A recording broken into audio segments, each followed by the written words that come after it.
Welcome to Friday. It is a special edition of Meet the Press Daily, and I'm Chuck Todd. Right now, we want to take a deep dive into what is now obviously a near-death experience that our democracy suffered at the end of the Trump administration.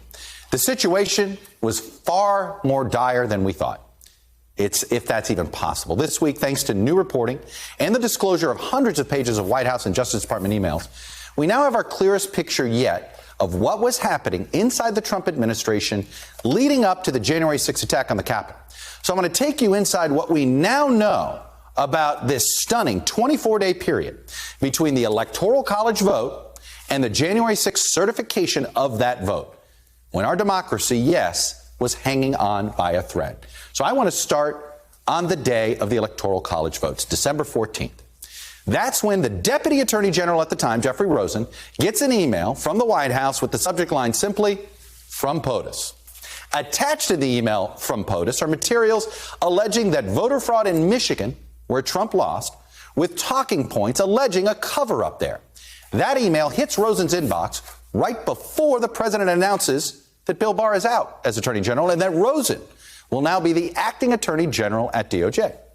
Bill Barr leaves officially on December 23rd, putting Rosen in charge of the department on that day. Well, I want to go a few days later, sixth day of Rosen as acting Attorney General, December 29th. He gets another email. This one is from Trump's White House assistant. It copied on this email are the Solicitor General and the acting Deputy Attorney General.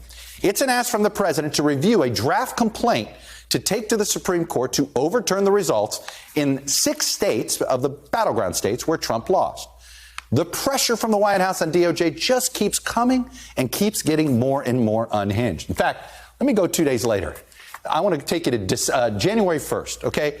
This is a day when some people are waking up with hangovers, other people are getting ready to watch football. But the White House Chief of Staff that day, Mark Meadows, has a lot of emailing to Rosen. In fact, he sends Rosen 3 emails that day. And he asks him to look into so-called election anomalies, including the bizarre conspiracy theory that the election was somehow stolen from Trump by Italian satellites. You heard that right. The White House Chief of Staff wanted the Department of Justice to look into an Italian satellite conspiracy theory.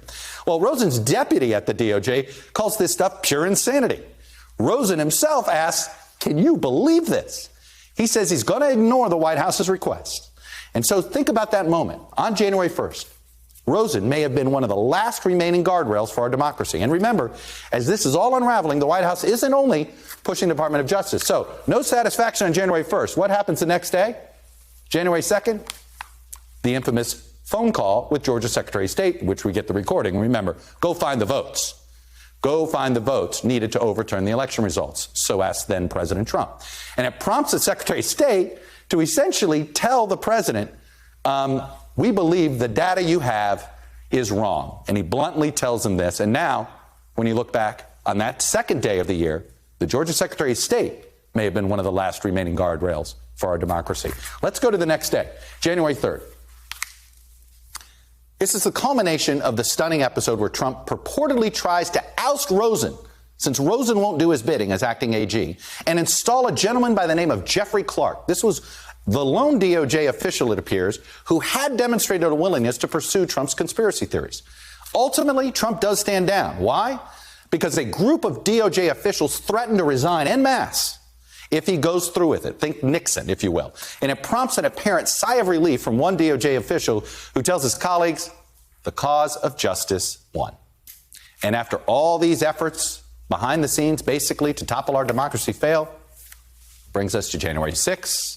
President goes to the ellipse, and we all know what happens after that. A riot is incited. The Capitol is breached. Senator Lindsey Graham himself describes it. They could have killed all of us. At nearly 4 in the morning, Congress does count the Electoral College votes. They certify Joe Biden as the winner, and democracy survives. But as you can see, it nearly didn't. Trump's effort to overthrow the 2020 election wasn't just tweets. He really tried. And a handful of people at the Department of Justice basically held strong, but it hung on by a thread.